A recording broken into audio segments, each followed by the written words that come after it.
with the first question of this interview. Thank you, Your Excellency. The hashtag out there is Ruto must go. Doesn't need much interpretation, does it? Protesters want you out of office. How do you respond to that? Everybody is entitled to their opinion. I have a job to do. We are a country of rules. We are a constitutional democracy and citizens, because we all enjoy the freedom of speech, freedom of thought. Citizens are free to engage in discourse that they want to, but that is what it is. Those are the fruits and signs of a democracy. But this is no ordinary discourse, Mr. President. Over 20 people are dead.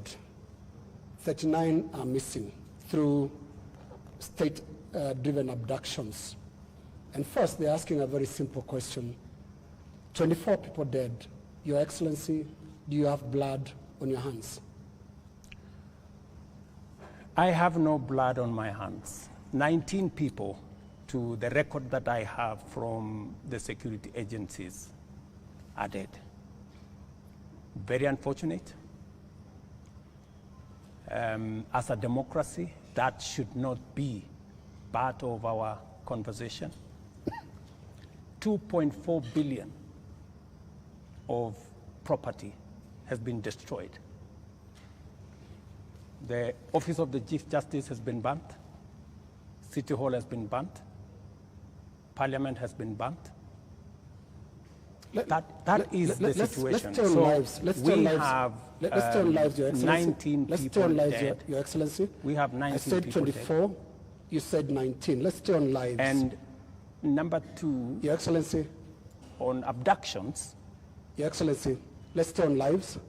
There are people who are burying their children, whether they're 19 or 24, and they're watching now, and they want to see how you feel about the deaths.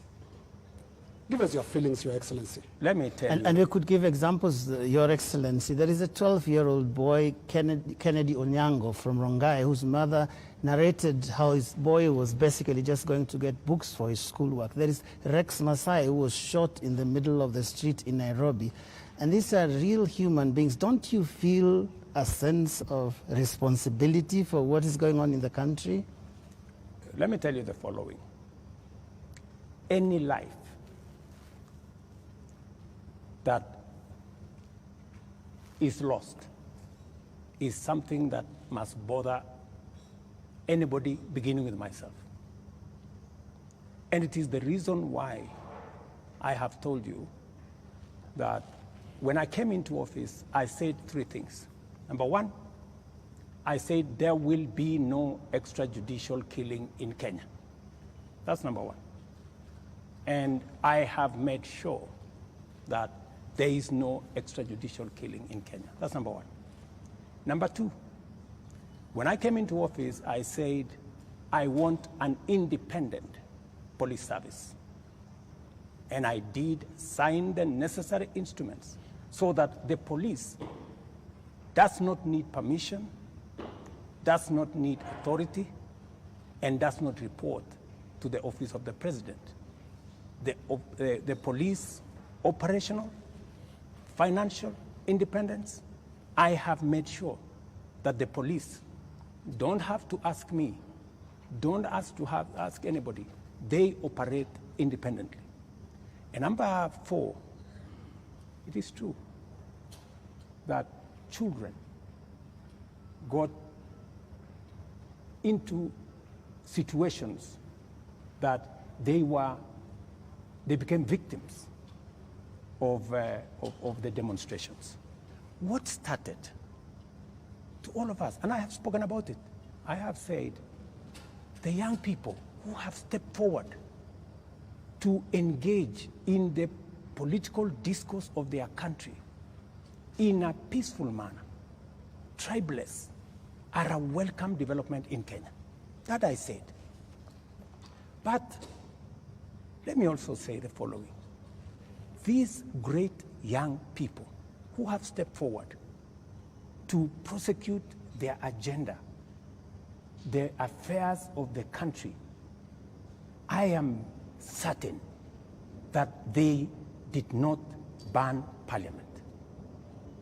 Criminals and other agents who took advantage of a legitimate concern of Kenyans stepped in, went and banned the Chief Justice's office, went and banned City Hall, went and banned Parliament, and destroyed property of innocent citizens. The parents, Mr. President, So, what are you telling them? These things I have am happened telling under your every- watch. I am telling under your every- watch. I am telling every parent, I have kids like they do, and I care when there are issues in town where criminals can take advantage of situations and create a situation where the police have to use rubber bullets, the police have to use live bullets in some cases, because that is what an independent police service has to do. And I am sure the police have a record and have an explanation for every incident that they were engaged And in. here is the incident, Mr. President. have they Just a moment. given Here is the incident, Mr. President. This boy, 12-year-old, took 8 bullets into the body of a 12-year-old boy. What would you tell the mother of that boy? That boy is alive, right? No, it's not. Kennedy Onyango died. He's dead. So he's the one who died. Yes. So you're not talking about the person who was shot with rubber bullets, No. No. yeah? Shot with bullets 8 times. Let me tell you, Yeah. in Gong, this is the situation in Gong, right? In Gong, there was an incident where the police were overpowered by criminals. They took firearm from the police. They used that firearm against people. And one policeman had to shoot this fellow who had hijacked a gun from a policeman so that not to endanger the lives of more citizens. It is among the 3 people.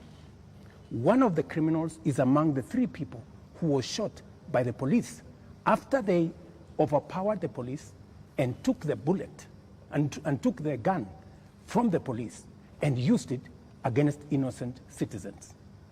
I cannot confirm to you that this is not the man that shot the child, but investigations are going on and we will get to the bottom of it. Mr. President, I am telling the mother of this young person that I, as president, will make sure that finally I will give her an explanation of what really happened and make sure that we bring this to a situation where, like her, like myself who have children, she too her child can be accounted for. Mr. President, the Kenya National Commission on Human Rights is the one that has accounted for 24 bodies lying in morgues. And those bodies, the records show that these people either died in hospital and while undergoing treatment for gunshot wounds, or they ended up in the morgue in the last 2 weeks with gunshot wounds. 24. These 24, Mr. President, are you saying that the security agencies have told you that these 24 were criminals, that these 24 were armed, they were posing a danger to the police officers, and that is what necessitated the police to use live bullets on them? Because the circumstances for the police officer to use a live bullet is clear, even in their own code of operations. It is when the life of that police officer is in danger, or when somebody else's life is clearly in danger, and the person who is endangering that person is armed. Were the 24 armed? Did they pose a danger, a direct threat to the police? 2 things. The same Kenya Human Rights Commission, Kenya National Commission. Kenya National Commission. The government agency. Yeah, the government agency. Yes. Told the nation that there was a massacre in Githurai and 20 people were killed in Githurai. Were 20 people killed in Githurai? Really? The Kenya National Commission on Human Rights does not have records of 20 people killed. No, but that's their statement. It is a statement that is public, you know. So the same Kenya Human Rights, Kenya Commission, Human Rights, National Human Rights Commission, told the country a blatant fake news falsehood that there was a massacre. This 24 is also... Let me. You asked me a question. Allow me to answer. Yes. That's what they told the country. So an organization that can tell the country without verifying that there was a massacre in Githurai. In fact, BBC, on that account, went to investigate in Githurai. And of course, you know, you have read, BBC has said there was no massacre in Githurai. Mr. President, there was one person who was shot by the police. Let me answer. So, an organization that is as reckless as to say there was a massacre when there was none, now is telling us there are 24, the police are saying 19. We will find out where the numbers are. But that is the credibility of the organization that you are telling. Mr. President, that may well be. Let me also... My question, just on Mr. that President, issue, was... so that Eric can follow up. The people who died... Yeah, that's where I'm coming. Were they a danger to the police? That's where I'm coming. Are they the criminals that you're talking about? Let me tell you two things. There will be an investigation on how these 19 Kenyans died. There will be a clarity, an explanation for each and every one of them. I have told you one situation where somebody accosted the police, took over the firearm, started to shoot at people, endangering the lives of many other Kenyans. He was shot by the police. There is a situation in Parliament. How did the invaders in Parliament? They invaded Parliament and went straight for the armory at the Mausoleum. They went straight at the armory at the Sergeant-at-Arms office. Those are the investigations that we will get into, and a proper explanation will be given to the country. Are weapons lost? What I am saying... Are the weapons at the armories and the Mausoleum and inside Parliament? That is why there will be an investigation of how these armories were attacked and how did these people know that there was an armory in Parliament. Mr. President, you may not believe the Kenya National Commission on Human Rights, but surely you would believe your own deputy who has said there's been a return to extrajudicial killings and abductions, contrary to what you and him promised the people of Kenya. Let me tell you, I am the president, and I speak for the government of Kenya, right? And so this is what I am telling you. I made 3 commitments. That I will make sure the police is independent.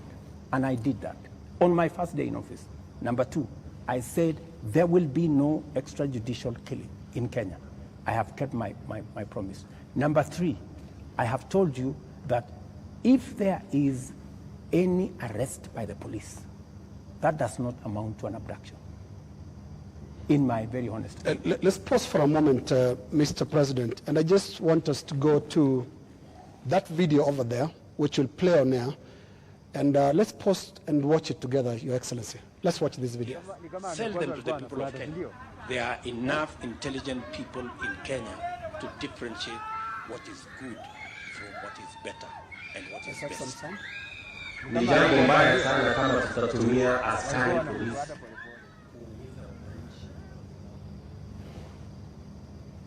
Hapo na maoni tofauti ya kisiasa. And waeleza ya kwamba these people don't understand the damage they are doing to the people and the economy of Kenya. All right. Yes, the video in contention here was recorded earlier today. Yes. That of former MP Alfred Keter being abducted in broad daylight. Mr. President, before you even talk about the entire incident, the children were screaming. and a sound that we believe belongs to the wife was also heard, screaming in distress. How does that make you feel? Three things. I have told you, I made a deliberate decision to make sure that the police operate independently. That's number one. Number two, I have told you, if the police summon Linus Kaikai, and Linus Kaikai refuses to go to the police, are the police not entitled to come and look for you? When the police come to arrest you after they have summoned you and you didn't show up, is that an abduction? So let's have this as a confirmation. That no, I'm just asking you. Let's have this as a confirmation, Your Excellency, that Alfred Keter was summoned by police. He refused to the police respond have to issued the a summons. statement. I would suggest, instead of us having a back and forth, the police have released a statement. Can you check what the police have released, the statement? And you still not answered my question. Which the was? wife and children screaming that way. I mean, how do you feel, Your Excellency? I mean, my friend, every child, every mother feels the same when their parent is under attack. I mean, that is what it is. But let me ask you, what about the children? What about the children of those who have lost their lives because of the criminality of others? Don't they feel the same? So we just need to be a country of the rule of law. Impunity cuts both ways. Those who respect the law must be protected by the law. Those who do not respect the law must face the full force of the law. That's how it operates. That's how we will have a society. Here is the same way we must condemn excessive use of police powers, but we must equally deal firmly and decisively with criminals who put the lives of other Kenyans in danger, destroy property of hard-earned earnings. There are many people, Linus, in this demonstration that have lost livelihoods, that today their children are crying.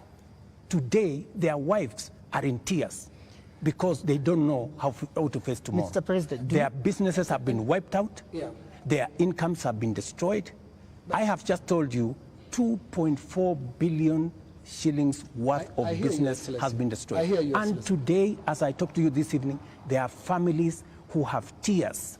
There are families who do not know how to face tomorrow. And I've asked you very specifically, President, how do you feel about those tears, especially those who have been killed by police bullets? It is horrible. It is horrible.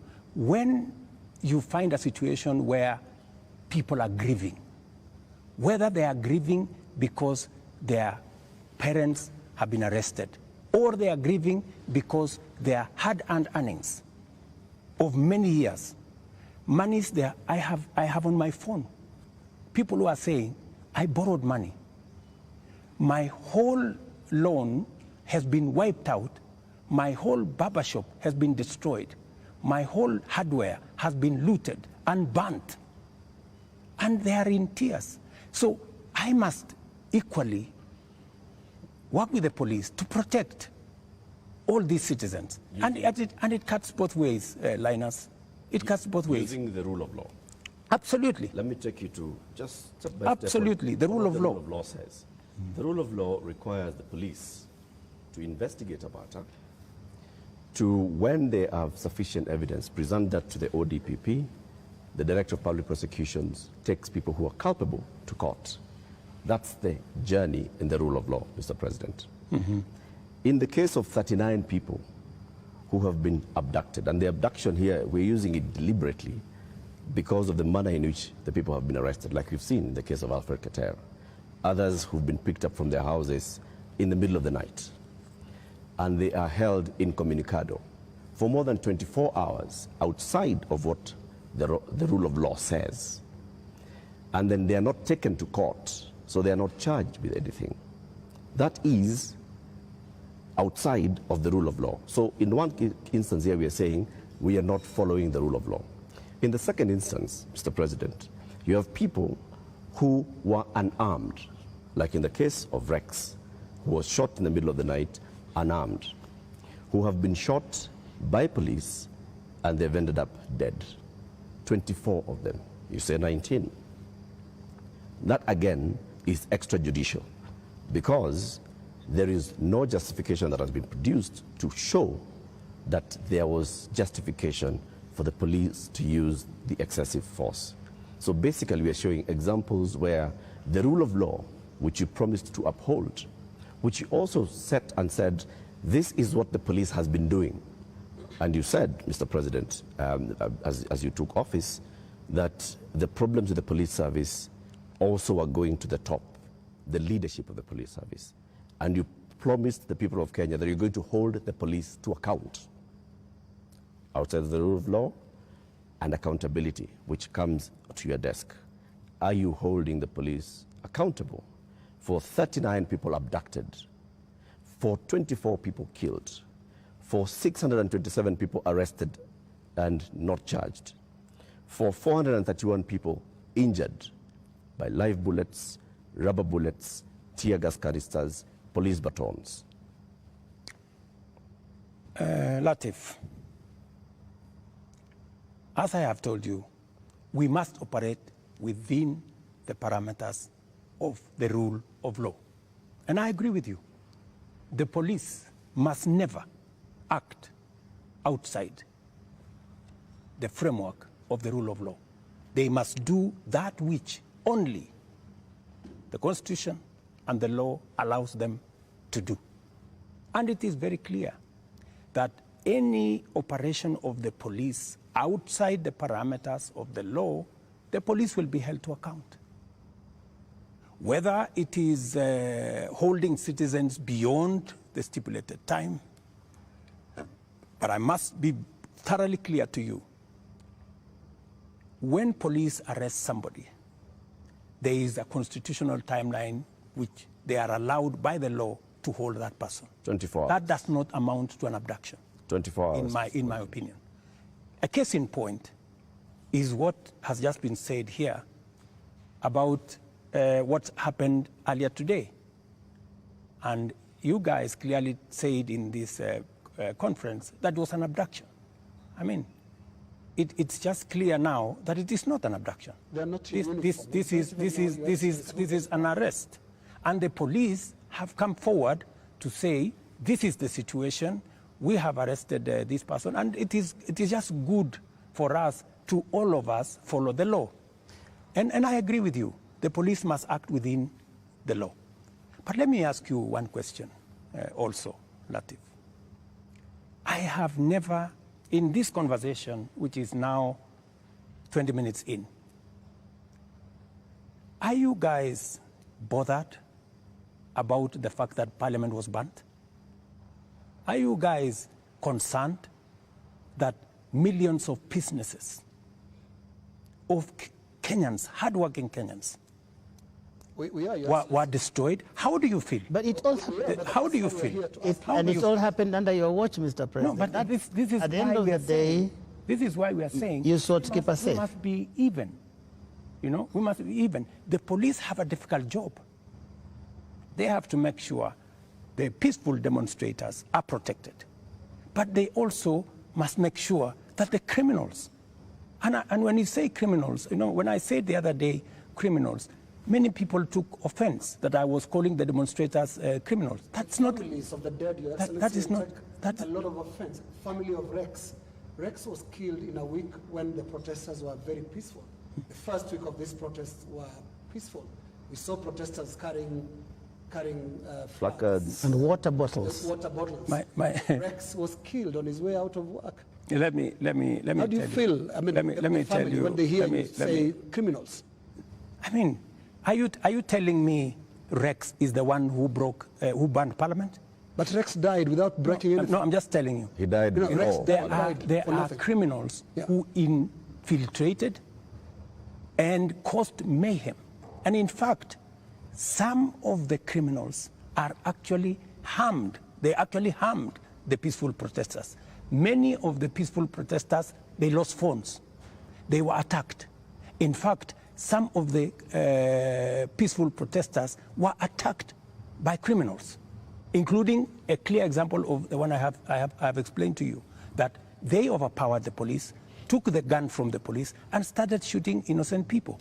So we must deal with this situation globally. Mr. President. I feel for Rex and the mother.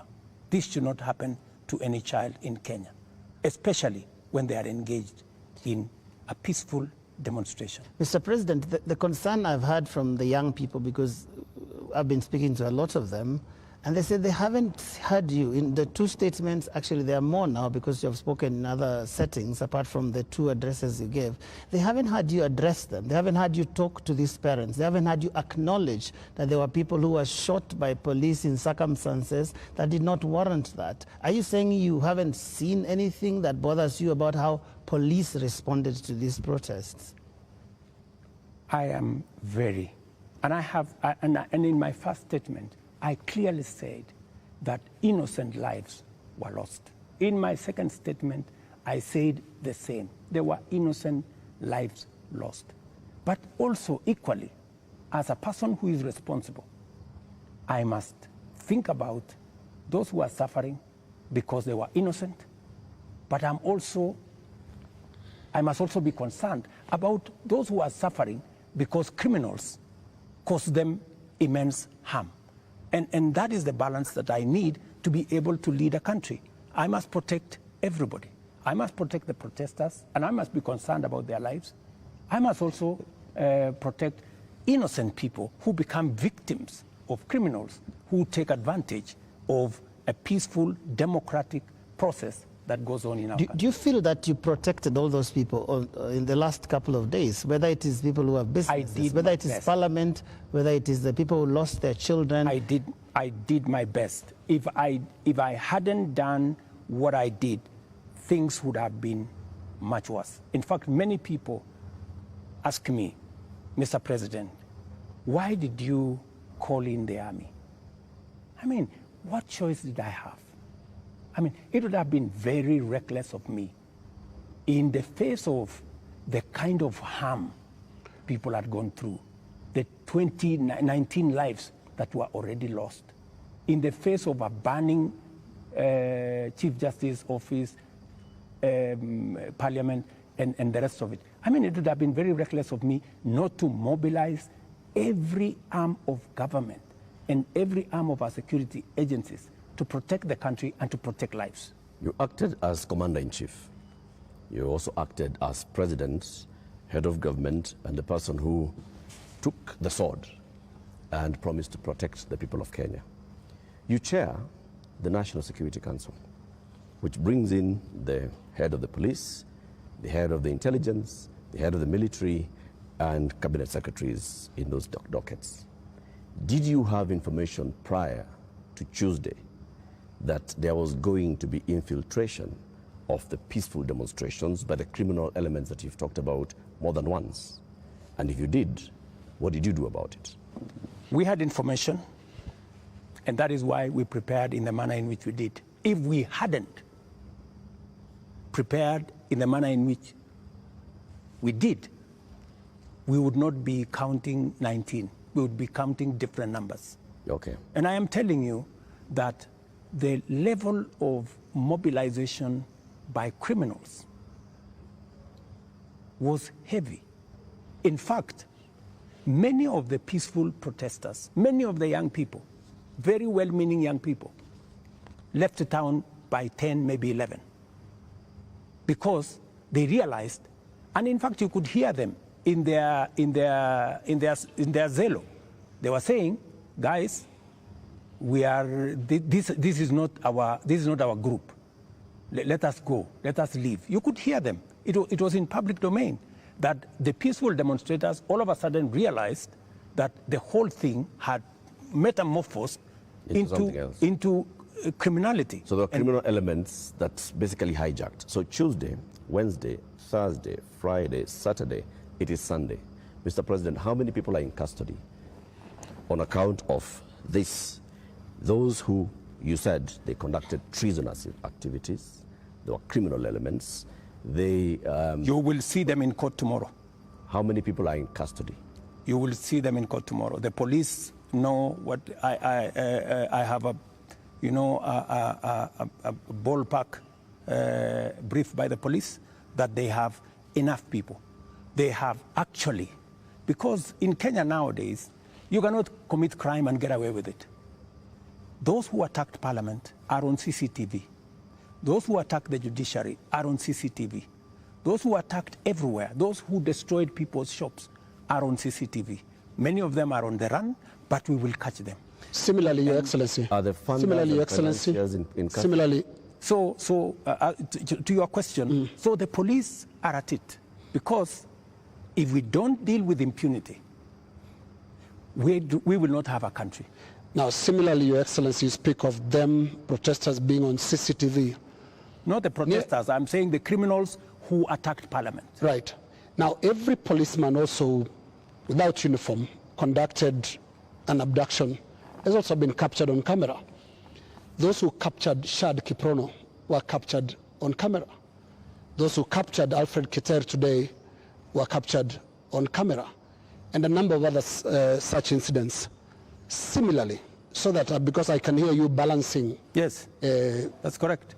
Yes, are we going to see action against the killer cops, or were they doing what you are saying you had to do to prevent this from being bad? Any killer cop who went beyond what is provided for in the law, action will be taken against them. But to your question, are you telling me, Linus, that a police officer becomes only a police officer when they are in uniform? No. Police officers can identify themselves even when they are in civilian. So, and when a police officer comes to you and says, this is my ID, I am police officer, you are under arrest for the following reasons, that is legitimate. You cannot tell me that because they were in civilian, then what they did was wrong. And you know that's not what they do. And that's not what they did to Alfred Keter or Shad Kiprono. Were you there? We have the CCTV footage. It's there. I would suggest, Linus, that we be fair to the police as well. Mr. And I have given you my word. Any police officer who does anything beyond the provisions of the law know the consequences. Just as any citizen who also participates in actions that are outside the law, they also know the consequences. And it is our responsibility to make sure that security agencies act in accordance with the law. As citizens, we act in accordance with the law so that we can have a law-abiding, rules-based, rule of law-based country. As things stand now, Mr. President, are you satisfied with how the police handled this whole matter? I think the police have done the best they could. If there are any excesses, we have mechanisms to make sure that those excesses are dealt with. Let's wrap it this way, Your Excellency, on that topic. You have absolutely no regrets about the abductions and no regrets about the killings? Those are your words. Those are not mine. They're also your deputy's words. Don't put words in my mouth. They're also your deputy's words, and he's part of your government, because it's so scary, Mr. President, sitting there and telling the whole country that from this moment on, we should not believe what your deputy tells us about the state of the nation until you speak. Yet we all thought that you're part of the same government. Don't inject my deputy into this conversation. I think it is not fair, since he's not here, to tell you in what context he said whatever he said. I think it is not proper to discuss the deputy president here, and he's my deputy. Please let me deal. But have you asked him that you had a press conference? Deal with the issues as they are now. I think being personal and going that direction does not help. I wish this was personal, Mr. President, but it's a really serious national issue that right after you spoke, your deputy told the whole world that he was informing us that extrajudicial killings and abductions had returned to this government that he's part of. How surely can that be personal, Mr. President? I am sure that if you interview the deputy president, he will answer that appropriately. You haven't asked him? You can take it from me that extrajudicial killing will not be part of an administration that I run. I can say that without fear of any contradiction. Yes, in the interest of moving this conversation forward, Your Excellency, I want us to look into the last 2 extraordinary weeks that this country has had. Protests that you called tribeless and some of your aides call leaderless. But protests that are led by young people who are unhappy with how you've run this country for the last just under 2 years now. But the question they have as they look at you and watch as you speak today, Your Excellency, do you get it? I get it. Let me tell you, my good friend Linus. What we are facing today is not a product of 2 years. What we are facing today is a product of many years. We've had a problem, a youth bulge, a demographic challenge as a nation, which we have ignored for very long. For the first time, I have decided that I am going to be deliberate, I am going to be intentional on tackling the challenge of young people and unemployment in Kenya. First time, there is an administration that thinks about the young people. Let me give you 3 examples, maybe 4. Well, let's keep it within the 2 weeks, please. No, it's okay. No, it's the 2 weeks. Yes. But don't look at the 2 weeks in isolation. The young people we have in the street did not happen in the last 2 weeks. They were not born when I became president. They were not jobless when I became, they did not become jobless when I became president. But I want us to... These are young people who over the years, we have close to 4.5 million young people who are out of school, out of college, with degrees, certificates, diplomas, without jobs. And that is why I have done 4 things. Number 1, when I pushed the housing program, it was not about the houses. It was about the jobs. Today, as I talk to you, Linus, we have 160,000 young people working in different parts of Kenya under our housing program. In Mukuru, here in Nairobi, and I challenge you, Linus, to go there tomorrow, there are close to 4,000 young people working who were jobless. Number 2, I have a whole program on digital jobs. I was in Ruto now, with the MP for... just allow me. Allow me to interrupt you. No, allow me. There are risks on both ends of this interview. No, you told me about Your Excellency, the young people. To talk about the last 2 weeks. The young people are saying, you don't get it. You don't understand what they're talking about. Now, what is the trigger here? They're saying there was this conversation about the finance bill that your government, until the other day, could not listen to anybody. It's not about the housing project. It's about listening. They are saying yours is not a listening presidency, and yours is not a listening government.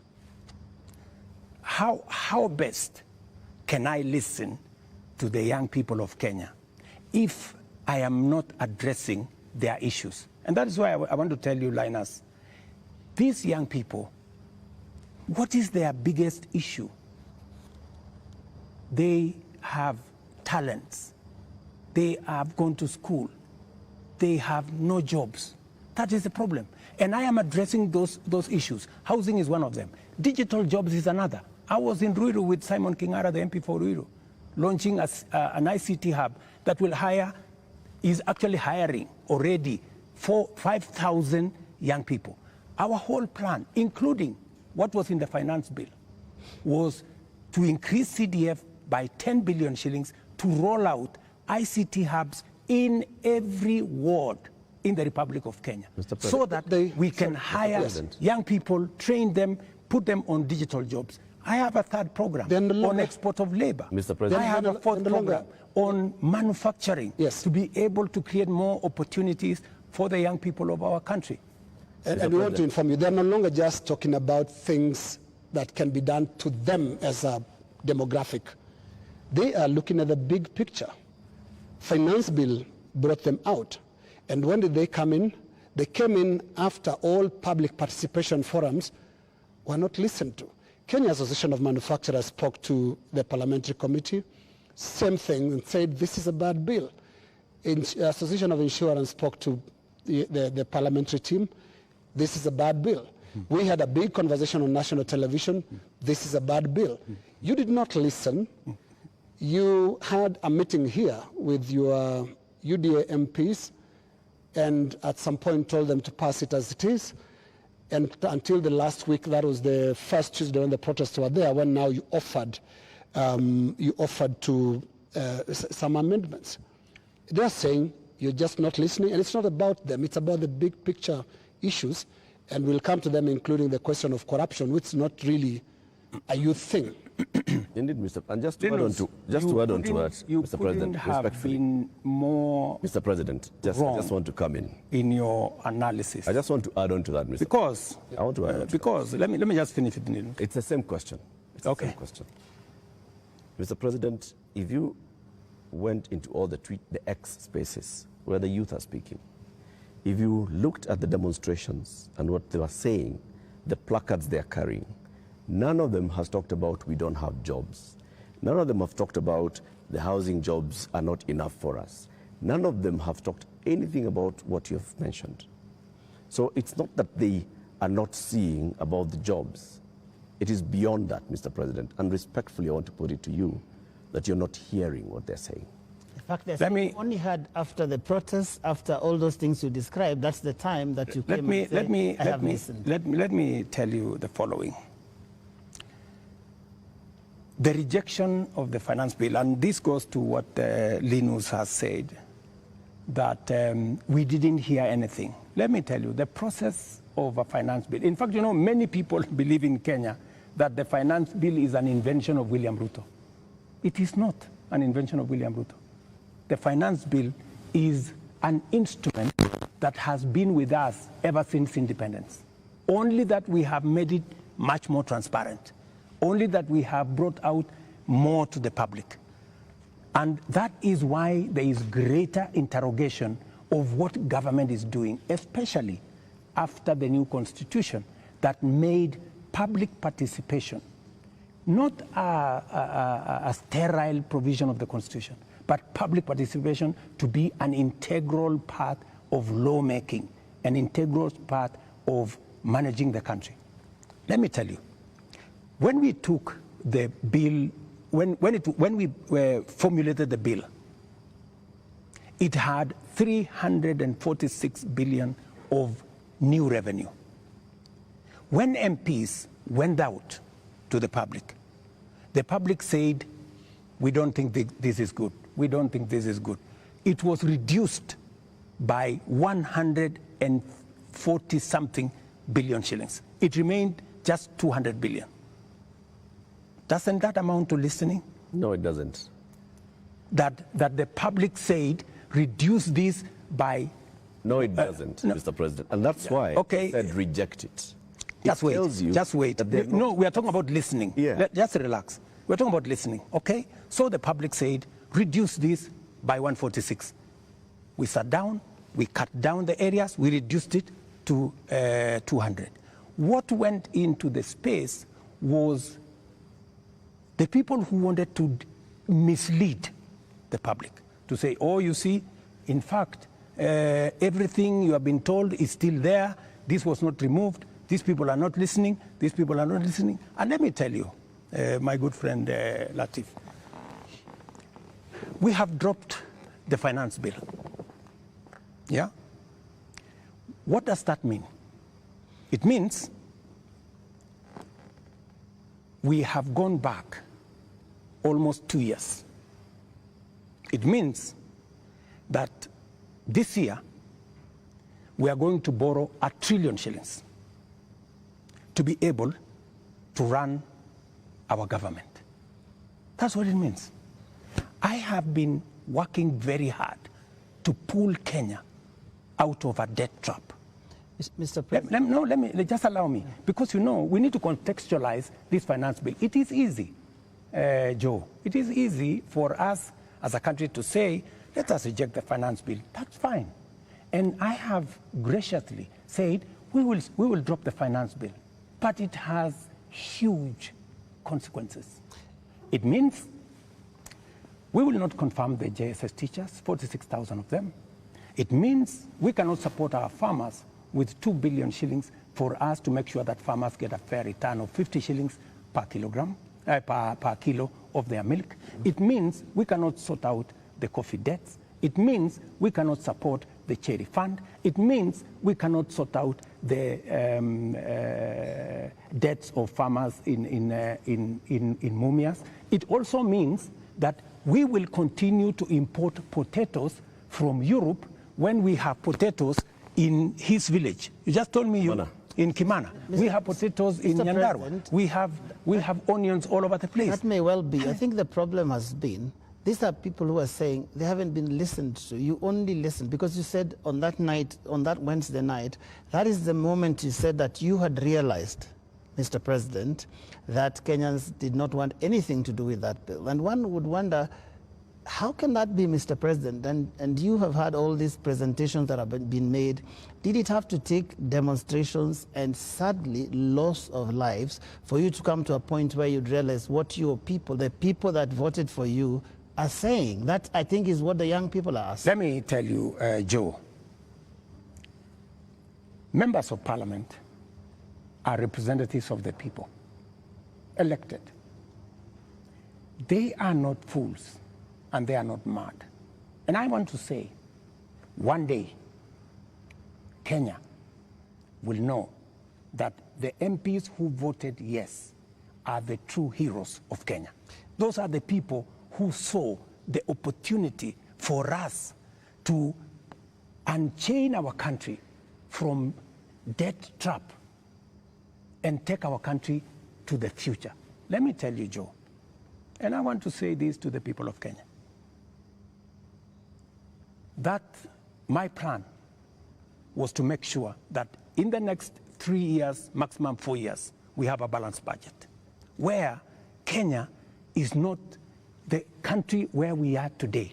Let me tell you, gentlemen, and I want to tell the people of Kenya the following.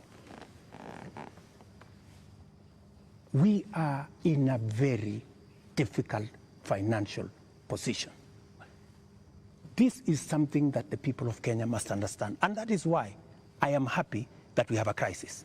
This crisis will help us be candid and speak to each other properly and contextualize where we are. We raised this year 2.3 trillion from our taxes.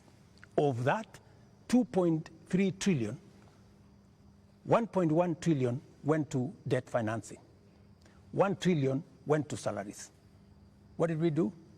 We had to go and borrow to pay the counties. We had to go and borrow to fund our education.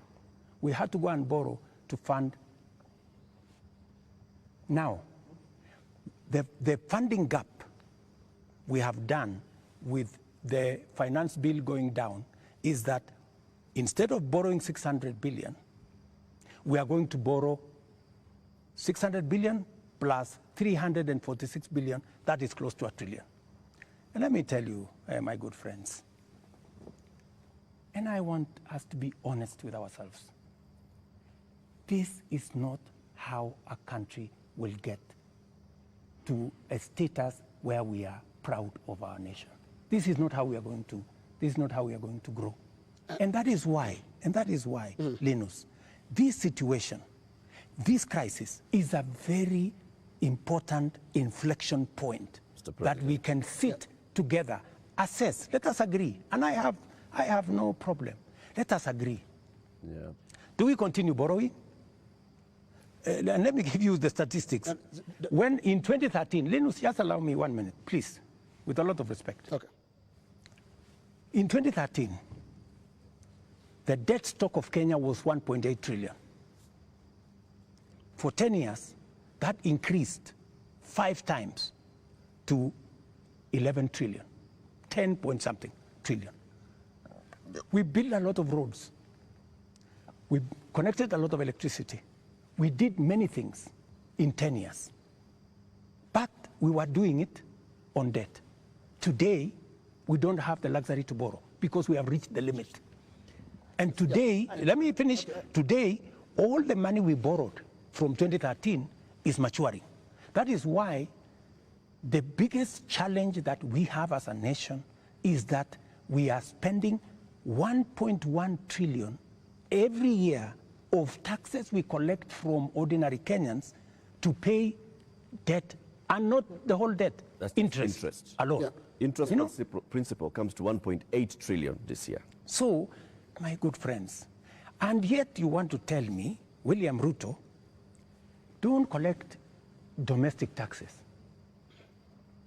Go borrow more money. No, Mr. That's President. what they're saying, President. And What is the alternative? Yeah, and I just wanted to come to one. No, what is the alternative? Just help me there. Yeah. Because there are only two things you can do. Either you raise money from taxes or you borrow, period. There is no magic here. There are Kenyans, Your Excellency, right now who do not listen to all that.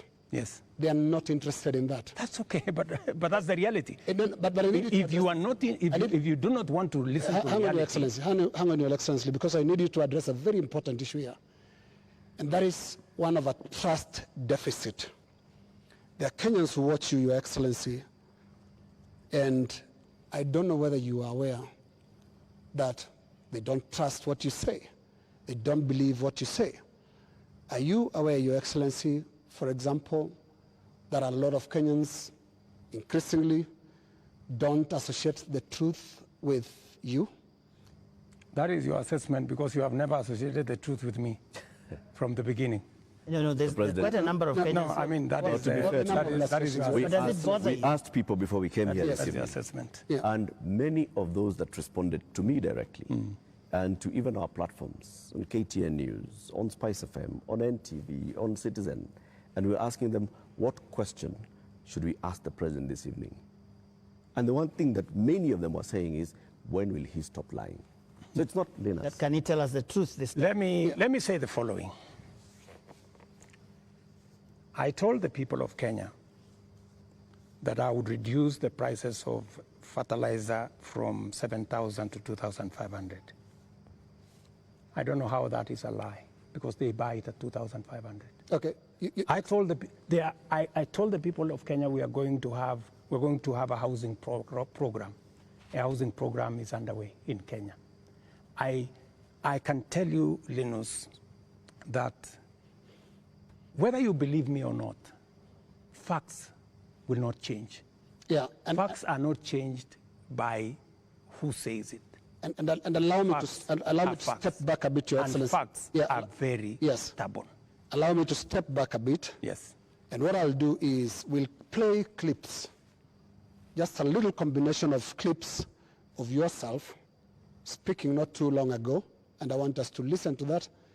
I'll stand out of the way because you said it's me that doesn't share the truth with you, and I would like you to respond to yourself, to the clips that we are going to play. But you see, Linus. Let's watch that, Your Excellency. I think, Linus, Yeah. you don't bring clips that are in a biased way. You know, you select maybe something that has not happened. Yeah. Can you be fair and select clips across the board? What I said and has been done, and what I said and maybe has not been done. So let's watch that. Maybe you can watch that. Yeah. Waeleza ya kwamba these people don't understand the damage they are doing to the people and the economy of Kenya. Kwa hii taxes wanaongeza usiku na mchana.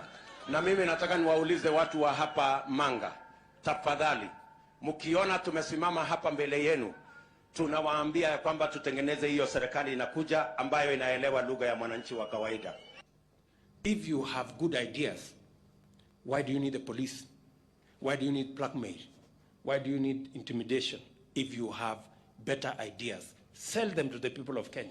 There are enough intelligent people in Kenya to differentiate what is good from what is better and what is best. Ni jambo mbaya sana kama tutatumia askari polisi kuumiza wananchi wasio na hatia eti kwa sababu wako na maoni tofauti ya kisiasa. I agree with that. It is not fair to use the police to harass citizens who have a contrary opinion. And that is perfect. That's what they're accusing you of. I still believe that. That's what they're accusing you of. But you don't tell me that... What is the problem with Alfred Keter? Yeah. Alfred Keter, no, it's not a contrary opinion. I mean, the police have said why they arrested him. It is not because of me. I didn't give any instructions. I didn't even know what was going on. Let me tell you, Linus, I am a very clear-minded person on what I say. When it is the police, I have said, many of the people who opposed me, many of the people who were very scared about what I would do when I become president, even the people who did worse things against me, I have never gone after them because I don't believe in settling political scores using the power of state or using the police. Let me also say the following. When I talked about the taxes that I was on the campaign trail, yes. I was addressing in the campaign trail, it was very obvious that when at that time we were in subsidies, that did not make sense. It is because I removed the subsidies and I changed and put production support. That is why today the price of unga has come down from 240 to 100 because I changed the model. I changed the configuration and it is giving us results. But are you aware, Mr. President, that the thing perhaps apart from now the police brutality that people associate you the most is the issue of taxes? I'm sure you know the name they call you. You've actually talked about it even yourself. This guy that they want to come down. Let me tell you, my good brother, Ageo. When I came into office and I assessed the situation, and it was no longer possible for us to borrow money, I had to be honest with the people of Kenya.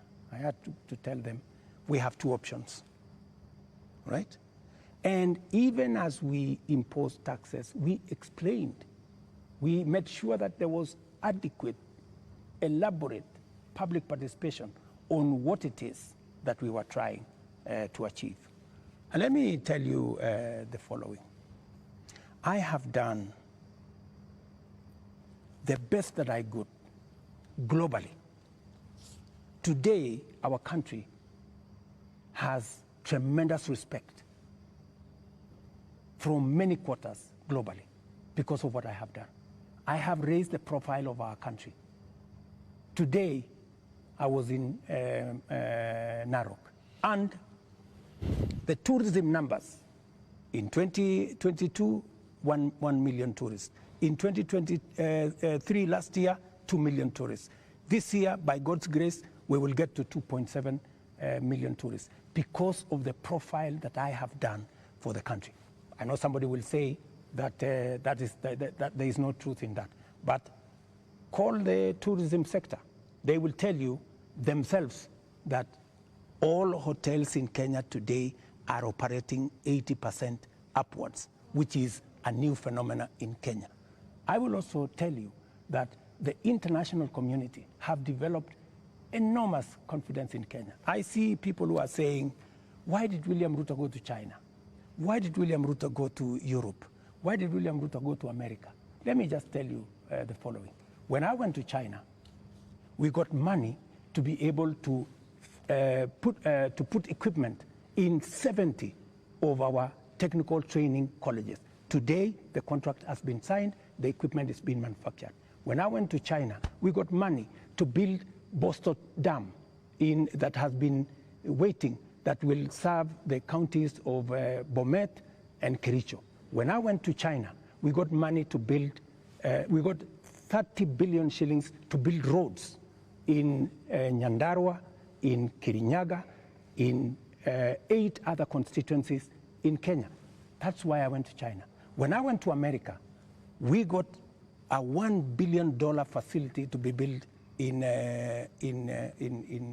Naivasha that is going to be the biggest data center in Africa, funded by UAE, working with Microsoft and Kenya.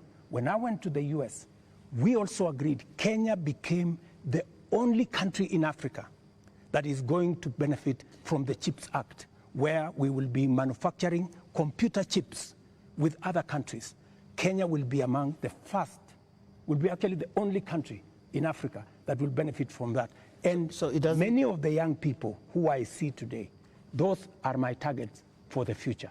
So it doesn't bother you that there's this tag on your head as a president who has overtaxed Kenyans, and that the sufferings that we are going through is because of excessive taxation that you have imposed on Kenyans? That is what I was asking about. You see, if I am called Zakayo, yeah, because I have explained to the people of Kenya that the option we have is if we continue borrowing, we will go down the cliff. If that is what is going to take Kenya to be saved from a debt default, I don't mind being called Zakayo, because it is a sacrifice worth making. Mr. President, every morning on Spice FM, we have 4 hours of a talk show. And many times we ask people, even those who come to the show, to tell us what is it that the nation is saying when we are seeing people out on the streets. And many of them, even when we said that we were coming, you have invited us to come and have this conversation this evening, they said, tell the president that he's tone deaf. And we ask why and how. And they say, when William Ruto took over as president, he took over a budget of 3.2 trillion shillings. He went to Parliament and he said, Honorable Speakers, I believe that this budget is too high. We should cut it by 300 billion shillings. So you believed barely 1.5 years ago that you can run the country with 2.9 trillion shillings. Barely a few months, you went to Parliament and requested to spend 3.6 trillion shillings. This year, you went to Parliament and initially requested to spend 4.2 trillion shillings. And what do they see in return? They see extravagance in government. They see a government that is pushing gung-ho to employ new people called CASs. They see a government that is purchasing new motor vehicles and trips that are extravagant.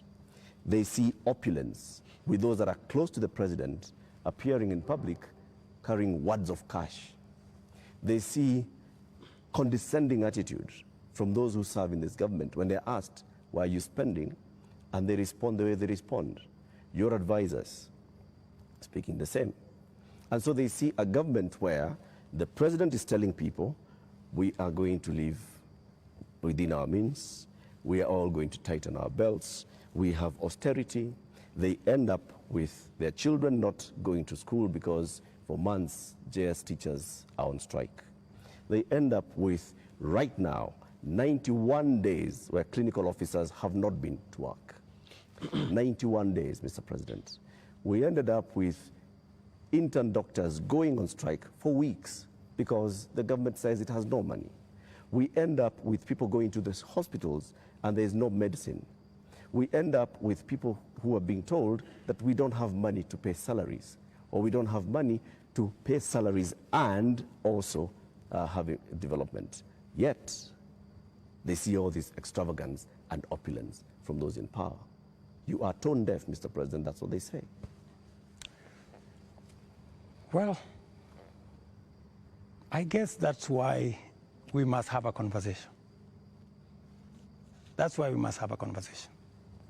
And I'm very happy for us to have this conversation so that we can put the facts on the table and we can all of us make a decision. But let me tell you the following. I've listened to you, and let me also tell you that today the universities which were almost closed. They had debts of 60 billion shillings. I have enhanced their budget by 40 billion shillings, the universities, because education to me is very important. It is the greatest equalizer. Today, the universities can confirm to you, and I was sitting here with the vice chancellors, that I made the right decision because we are funding the universities better. Let me also tell you, I took the decision to hire additional teachers, 56,000.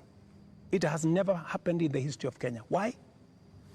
Because education is the greatest equalizer. Many parents in rural Kenya take their children to schools that have no teacher.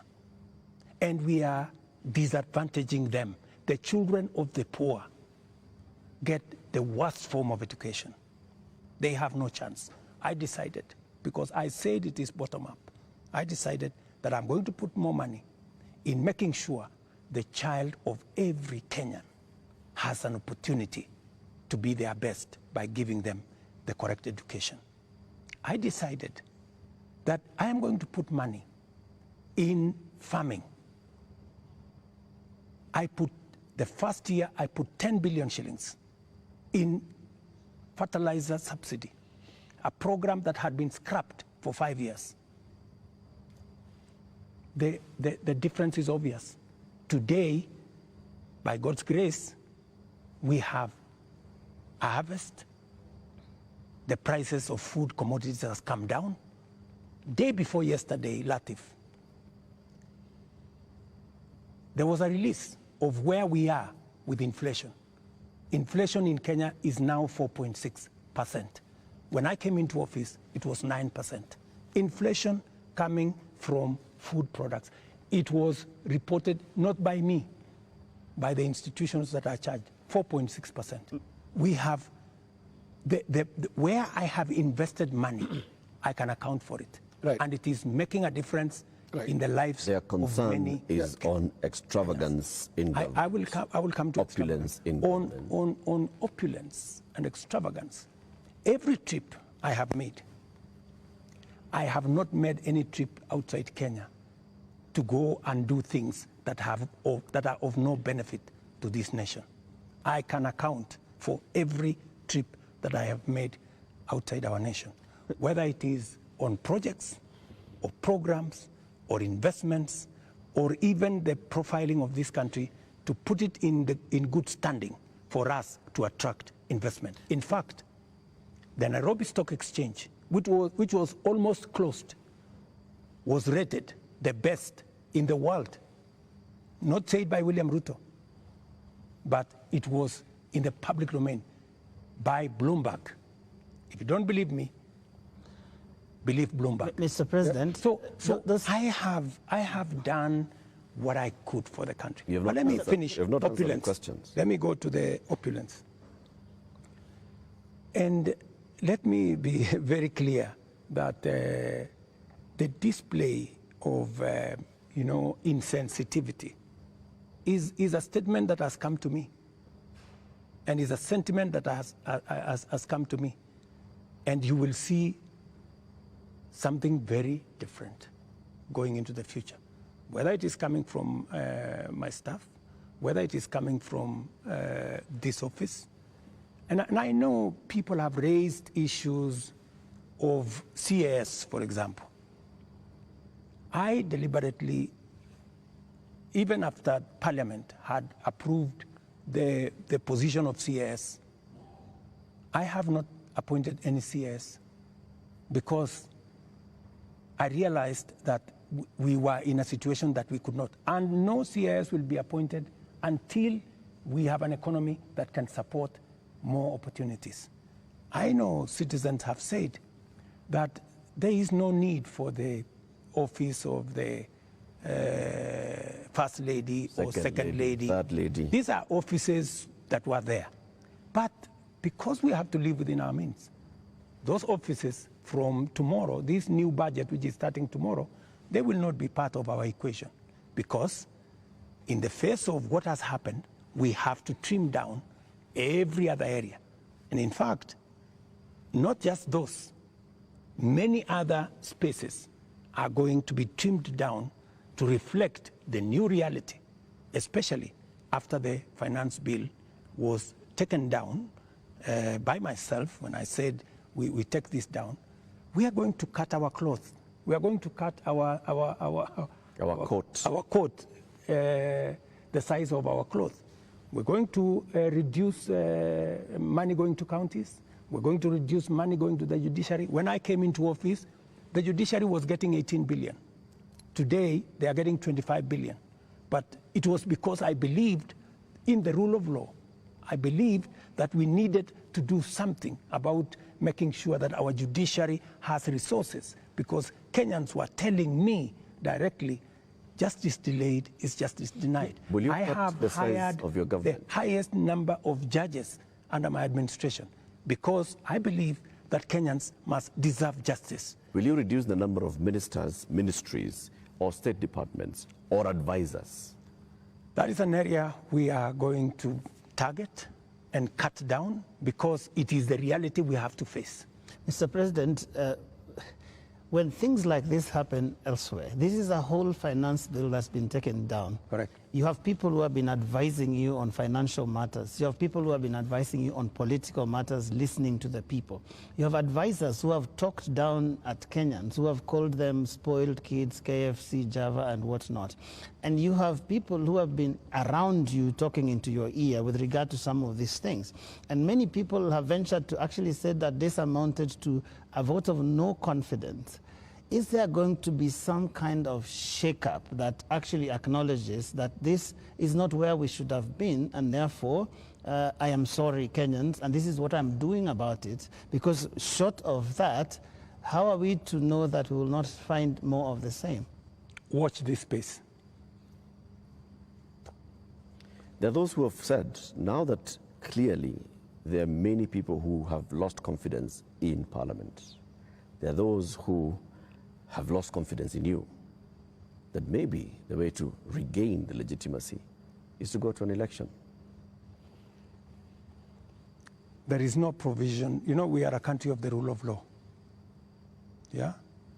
We must, whatever it is that we do, we must keep it within the parameters of the rule of law.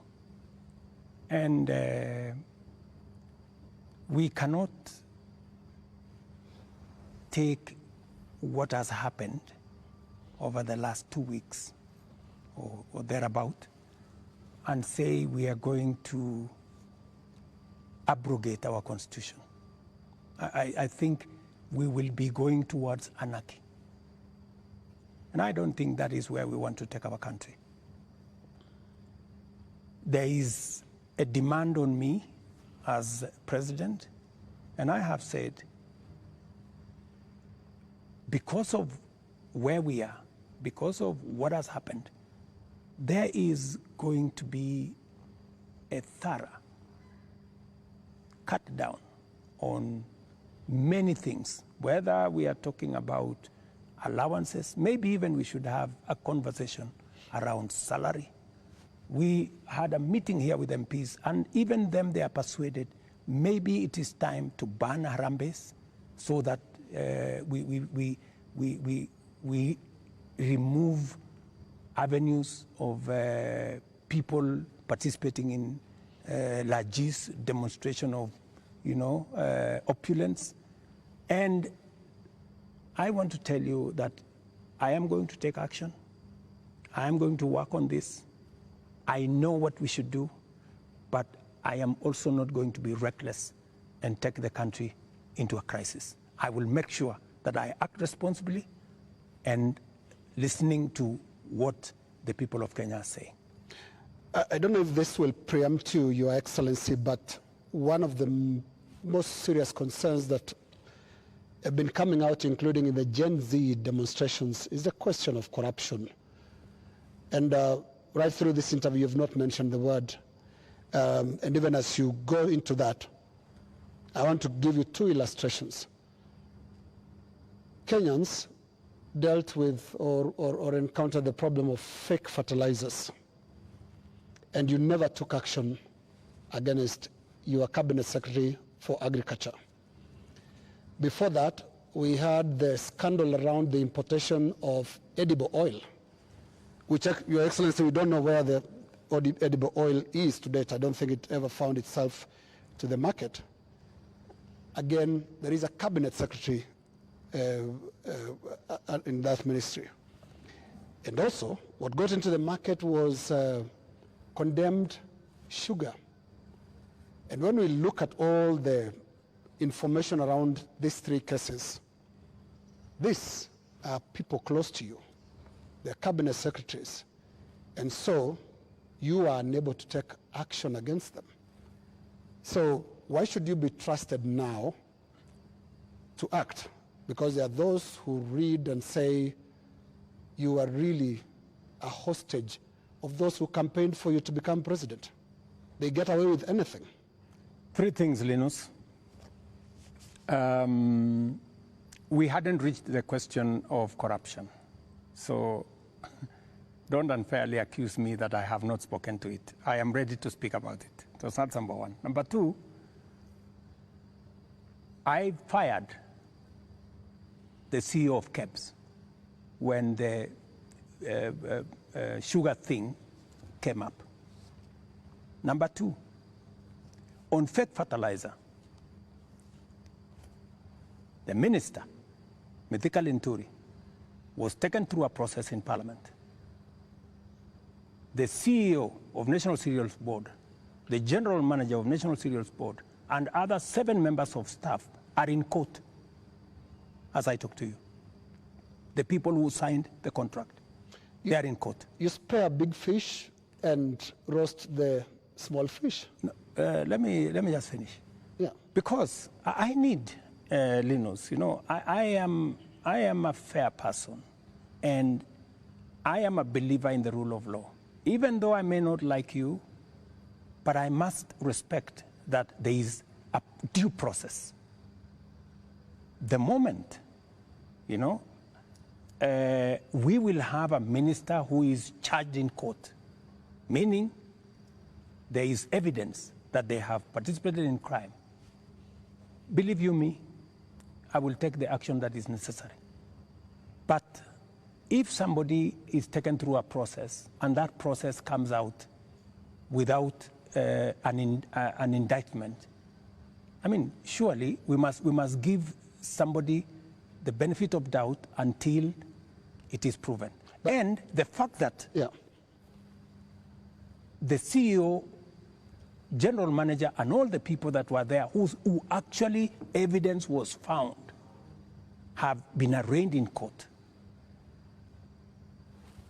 Isn't that a step in the right direction? What a political responsibility. What a political responsibility. Let me finish. And then number 3, the other one you asked me was edible oil. The people who are involved in edible oil, I fired them, and they are in court. We have a new management in Kenya National Trading Corporation.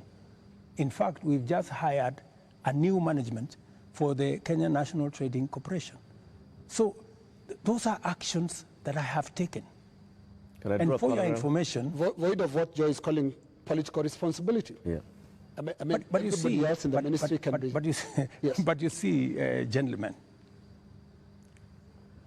if there is no evidence against a minister, surely, do you want me to fire somebody if there is no evidence? You know, there was a time, Uhuru Kenyatta, as I served him as his deputy, removed 6 cabinet secretaries. But eventually, they were found that they were innocent, and we had to appoint them to be ambassadors. You know, so some of these, you know, actions must be tampered with process of law, you know, due process. So unless we follow due process, gentlemen, we will end up being something else. Up to this, just a moment, Eric, in a moment. Because up to this point, Your Excellency, if I don't want us to lose the context, the last 2 weeks have been extraordinary. We've never seen anything like this. You have KDF troops in the streets of Nairobi. Up to this point, Your Excellency, and including on the question that I've just asked you of accountability within your government, do you think you are addressing the grievances that have made thousands of Kenyans across the country in places that were unimaginable to get out to the streets to say Ruto must go? Do you think up to this point they feel you've addressed their grievances? I am not in their space, so I am doing what I believe I should be doing. I have taken the responsibility to withdraw the finance bill with all the attendant consequences. That I have done. I know what it means, and I know where it takes the country, and it is not a simple decision for me to make. And for your information, the finance bill was going to take Kenya big steps forward. But it's a sacrifice I've had to make because of the political reality that we are in. But it will mean counties will have to take maybe 30 billion shillings off their budget. It means we have to reduce CDF by maybe 10 billion shillings. It means we have to rethink about what to do with JSS teachers. It means we have to put on the freezer. We wanted to hire another 20,000 teachers because there are kids who do not have teachers. It means we have to work on our UHC program. We thought we would upgrade, for example, Linda Mama. You know, we thought we would upgrade Linda Mama. Here's something, Your Excellency. But it means we have to hold that, and it means many things. Just hold on, what else do you want to hear? You are speaking outward, but looking at the grievances, they're also asking questions inward from you, Your Excellency. And what I can hear from these grievances that have been expressed quite loudly, you said you're not in their spaces. We sometimes get into the spaces to listen to what they are saying. And all they're saying is, you cannot be, for the next 3 years, the president that you've been for the last 2. So what is that you're going to change about? That's why Linus, that's why we are here. Of course, it's not going to be business as usual with the kind of reality we are faced with now. It has to be different. Do you regret anything at all? What you should have done better? What your people would have done better? Well, maybe there are things we should have done better. We should have communicated better. I think the biggest problem we have, even with the finance bill, because the finance bill has great things for Kenya. The finance bill says we shouldn't be importing potatoes from Europe. The finance bill says we shouldn't be importing onions or eggs from Europe. The finance bill says we should be growing our own industries. We should be manufacturing diapers in Kenya. We have 10 companies doing that. We should be manufacturing all those things in Kenya. We should be expanding our manufacturing capacity.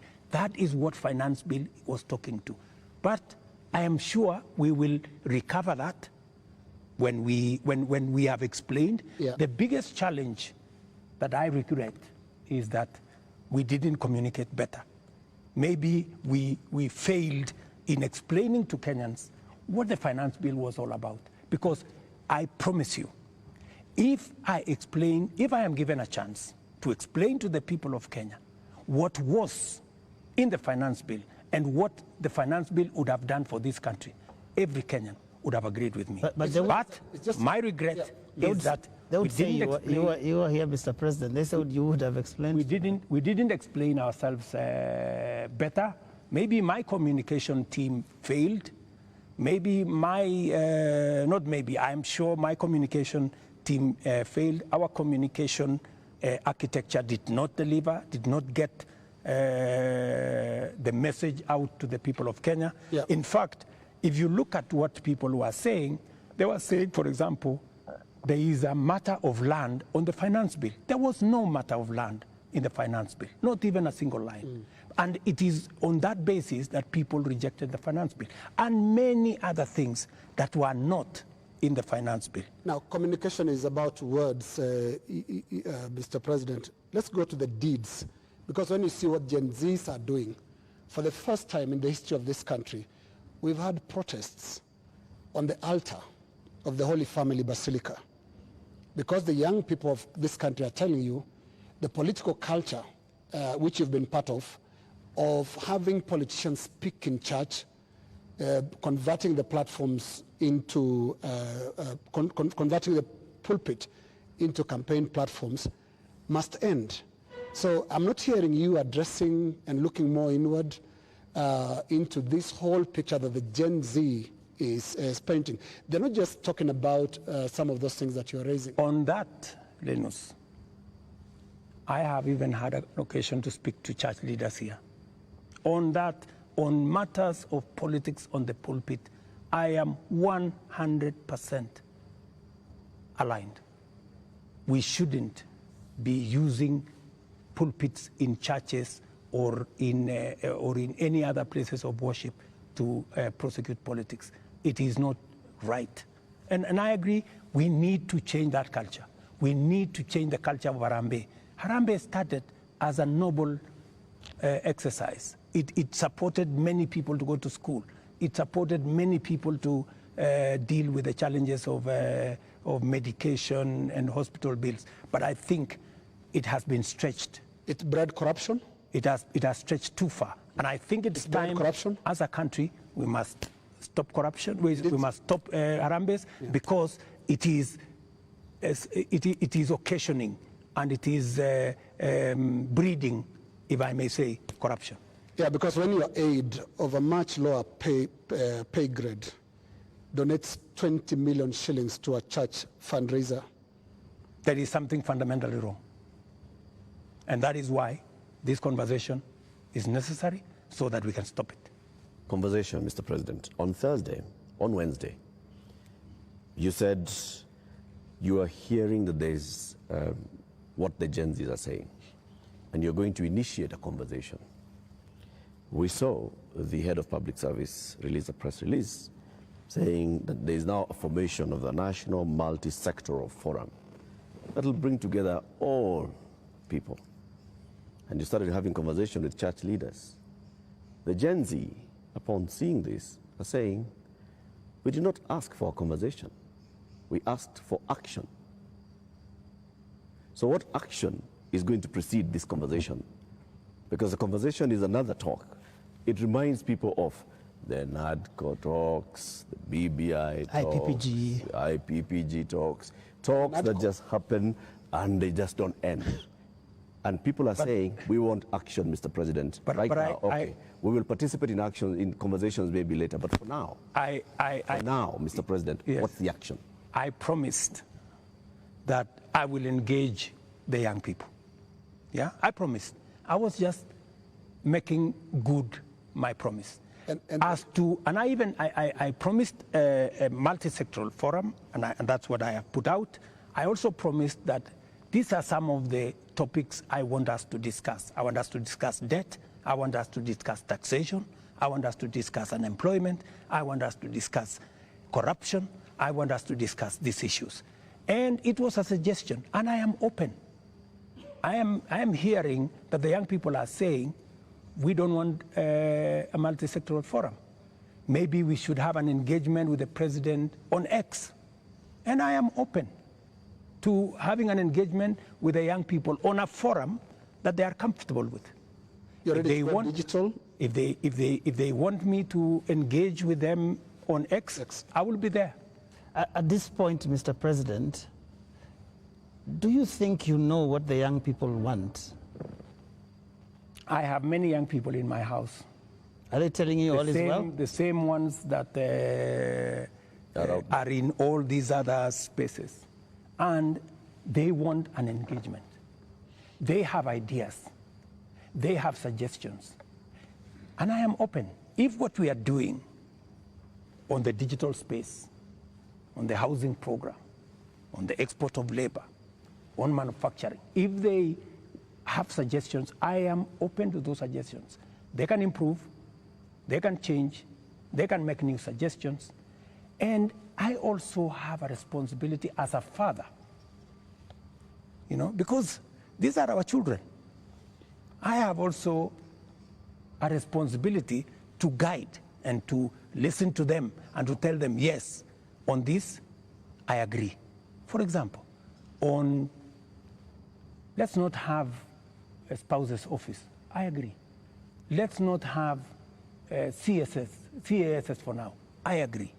Let us not have Advisors. Advisors. We will agree. Let us not have churches being a space for politics. I agree. So many of these areas, we need to even have a conversation. If we are paying 46% of our revenues for salaries and wages, when the legally established space should be 35%. That is why I started a conversation with Salaries and Remuneration Commission. We must deal with the issue of wages and salaries so that we bring them down to 35% and leave more money for our development. That is a conversation I am very happy about. When? Mr. President, it's been 2 weeks.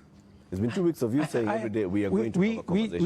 We just you know what they say on social media? I said they call you the president of tutafanya, tutatenga, tutafanya, tutarudi. No, it is always futuristic. But I'm here. You're saying, but I'm here. We are going to have a conversation. I said within a week. I gave a timeline. Within a week. Yeah. So within a week we will have agreed on where are we meeting. Are we meeting at the X space? I am ready for that X space. Are we agreeing on this multi-sectoral? I'm waiting to see the suggestions that Kenyans have. I don't want to prescribe any suggestion, but when I give out a suggestion, I expect feedback. I expect people to say, maybe this is okay, maybe this is not okay, and then we agree on a way to move. Mr. President, any of them analyzing what you have actually said tonight on the issue of your advisors, your cabinet, what you're going to do, what Kenyans like to call heads that are going to roll as a result of this national shame, because that is what many people have called it. You have said, watch this space. And here there are all these other things that young people are asking you about. What is that concrete thing that you're telling them tonight that I have heard you? These are the things I've heard you say since all these things started, and this is what I have done. Because you seem to have withdrawn or declined to sign this finance bill rather grudgingly, but not in good faith, having understood what people were saying. You're regretting this thing. You're saying, you guys mutaona, mmekataa lakini mutaona. That is what we're hearing. Let me tell you that I will not lie to the country that putting down the finance bill is going to be easy. I'll not be a leader. I have to be brutally honest. And those consequences, it will start with me. To cut down the budget in my office, to remove what we call austerity, to implement an austerity program that will cut down on unnecessary stuff, unnecessary offices, or offices that we can take down. I am ready to even engage the young people and for them to, because they want an engagement. I too want an engagement for us to agree. So what do we do with the debt? What do we do with the following? What do we do with the following? They will tell me, do this, fire so-and-so, fire so-and-so, do this. And I will tell them what is possible and what I think we could do it differently. Or are you telling me that I should just listen and implement without making a contribution to the conversation? I thought we are having a conversation. I'm just telling you what they are saying. I'm not saying anything else. I'm just telling you what I'm hearing, because you did say you are not in their spaces, but I am in their spaces. And in 2 weeks, Your Excellency, by now you'd have known what you should do. And I mean, there are basics. Which 2 weeks? 2 weeks of the riots and 2 weeks of the protests. It's been 2 weeks. It started the other Monday. So let me ask you, Linus, the protests, I finally decided that because we didn't communicate sufficiently to the people of Kenya the import of the finance bill, and there was so much built around it, including a lot of fake things, you know, that were not in the finance bill. Many things that were not in the finance bill were used to fight the finance bill. And you know, at some point, many people did not even care what was in the finance bill. Do not care. I think, you know, at some point, you know, as leaders, we must stop somewhere and say, we have a country to run. I mean, we cannot be reckless. We must, at some point, stop and say, what are the consequences? Because everything we do has consequences. And we must be careful as a nation to make sure that our country does not go down to the dogs.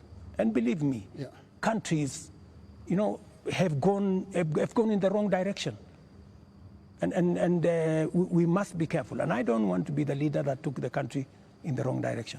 We must be measured, we must be careful, we must listen to the young people, we must listen to other views and be able to make a carefully well thought out plan for the country out of where we are.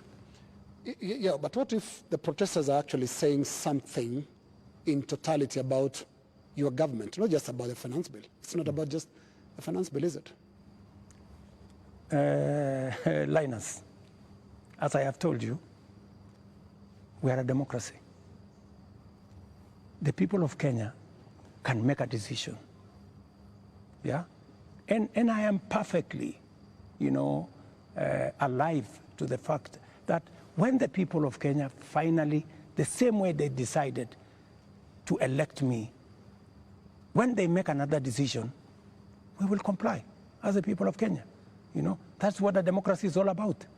You know, people can vote in a government, people can vote out a government for whatever judgment the people have. So I want to be very clear to the people of Kenya that I will do my best to make sure that I tell the country the truth and I take the country forward.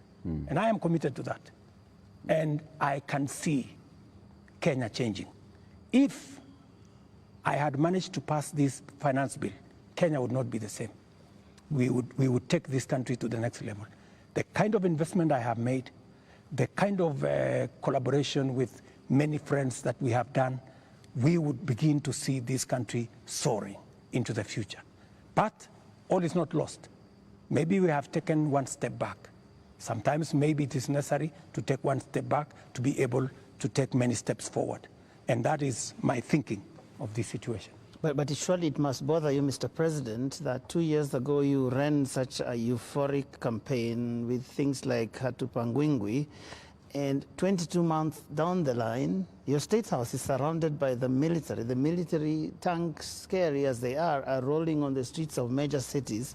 And as we sit here today, people are saying Ruto must go. Surely that is such a fast slide. There must be something that causes one to pause and say, how did we get here? What happened here? And one would have expected an earth-shaking statement tonight that tells the country, I get it. Something has shifted in a major way in our country, and I'm also shifting as your president who's listening, and this is the new direction things are going to take. Let me tell you, Joe, I came into office at a difficult time, yeah? We have a combination of coming out of COVID. We have a serious drought that hit our country. We had interest rates that went up everywhere. We went into a very difficult situation. What did many countries do? Many countries went and defaulted. And I don't want to mention countries because it's not right to mention. But almost 8 countries in Africa went down. Many people expected Kenya to be among the 8. But believe you me, I have carefully managed the economy of Kenya.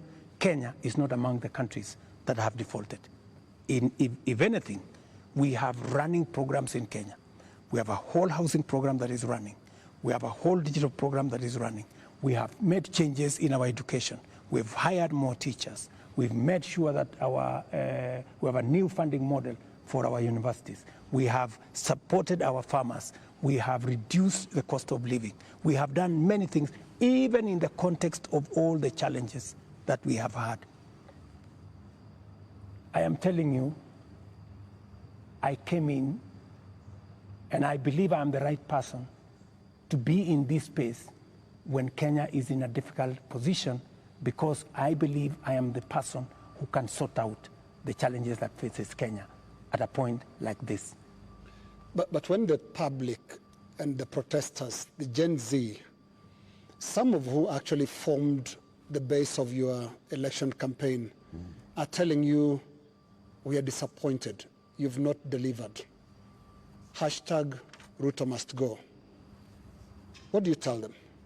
Let me tell them the following. Good friends, the young people of our nation, my sons and daughters who supported me to win the election, I hear you. In fact, I saw, I think it was on your headline, a gentleman from my village who was saying, the president has let us down. Many children in this village are not getting jobs locally. That is why they are going abroad.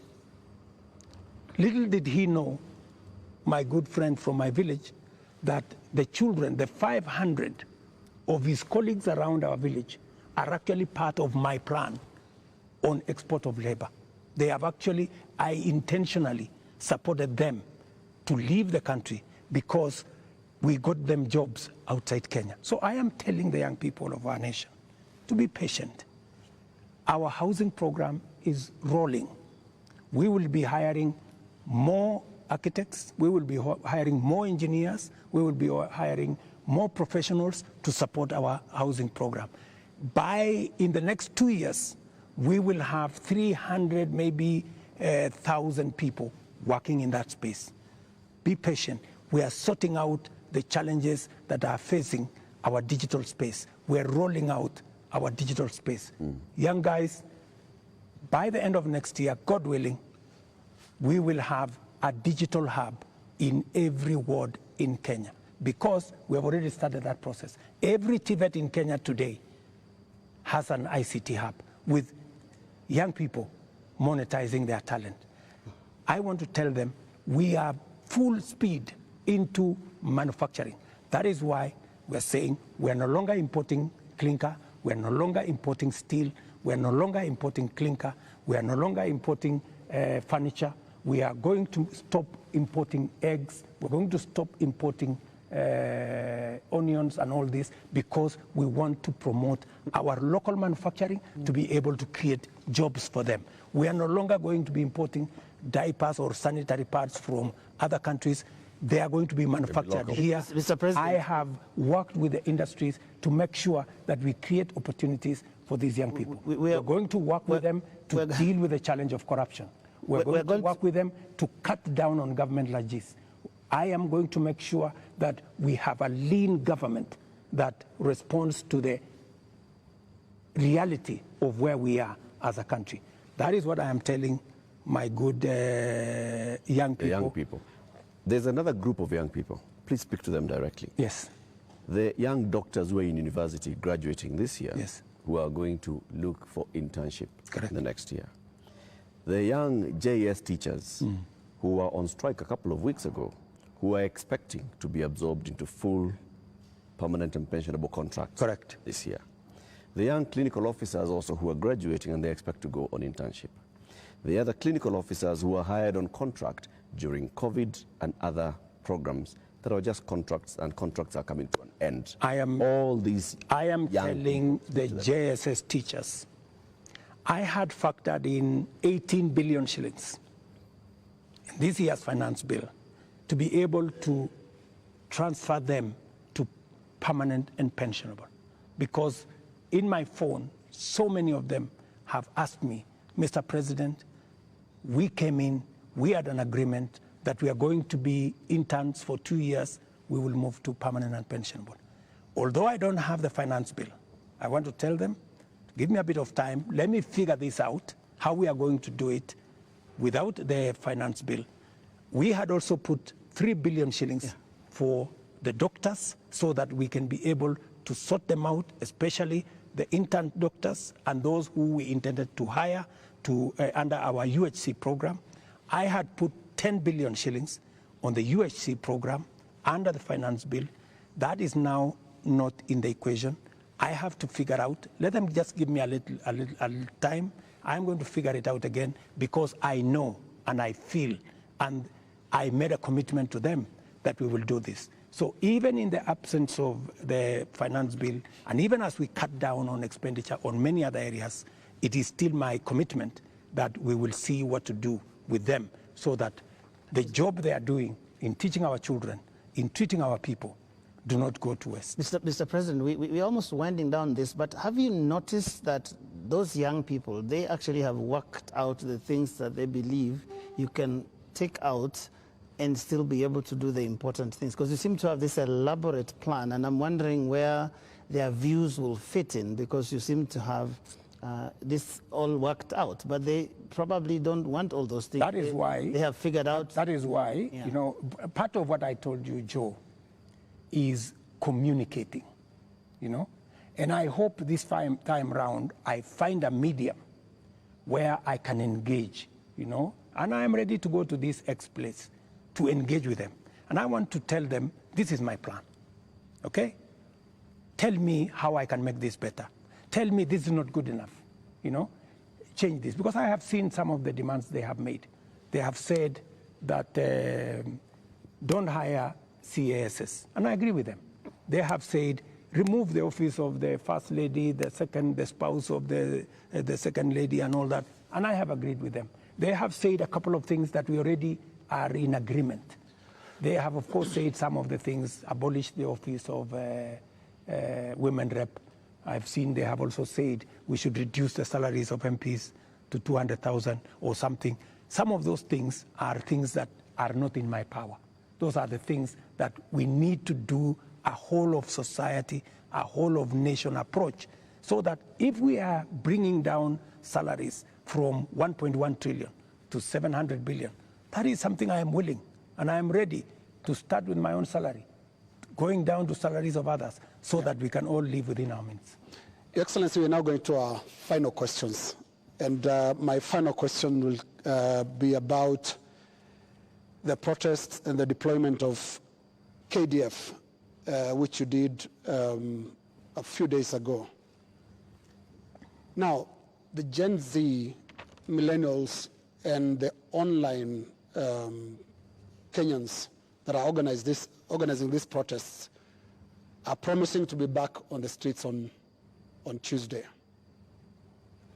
What should we expect on Tuesday when protesters, peaceful as some of them have been, turn up on the streets of Nairobi? Do we expect them to be chased away by the Kenya Defense Forces? First, the Kenya Defense Forces will not be on the street. They only come as a last resort. If the demonstrations will be peaceful, I promise you, the police will be there to protect the demonstrators.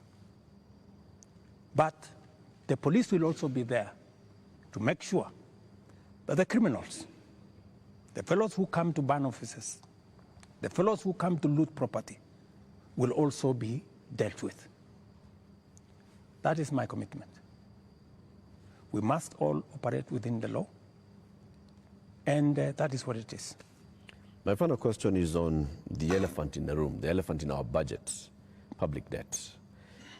Candidate William Ruto responded to a question during the debate, and he said he's going to commission an audit of the public debt. President William Ruto last year responded to the same question and said it's important for us to audit our public debt. Today's question is when? Public debt is actually a public document where we are as a country. The 10-point-something trillion of our debt is in the public domain. But I am prepared for us to put in forensic experts as part of this exercise so that we can all appreciate, yes, this is what we owe, and then agree, how do we pay? How do we deal with it? In fact, I was in Korea. In fact, Korea, when they had a problem of debt, the whole nation came together. And people contributed gold. Others contributed many things because they wanted to pay their national debt. Maybe we will need that conversation once we are all clear that this is public debt. My question, Mr. President, is when? As soon as we finish this conversation, once we have agreed that this is the way we are going, I will institute the necessary steps to make sure that that debt is audited and it is made public for Kenyans to know this is the public debt. And I'm sure it will not take a month for us to be able to know, what is Kenya's public debt? And then we can take it up from there and go forward. Mr. President, my final question is about your cabinet. Given the things that have happened, given the questions that have been raised about fertilizer, about edible oils, about sugar and all of that, tonight, can you look Kenyans in the eye and tell them you have full confidence in the cabinet that is currently helping you to run the country? The cabinet that I have maybe could have done better. That's not the question, Mr. President. Maybe could have done better. I'm answering your question. Okay. Yeah? Maybe, unless you have a better answer, allow me to answer. No, I just thought my question was specific, but you can that's go what ahead. I'm saying. So maybe my cabinet would have done better, right? And I am going to do a soul searching on how we need to move forward. All right. Thank you very much, Mr. President, for your time. Ladies and gentlemen, that is where we end this conversation with the President tonight. My colleagues have been Lena Skaikai from Citizen TV, Royal Media Services, and Eric Latif representing KTN News from the Standard Media Group. And my name is Joe Ageyo from NTV. Do have a lovely evening.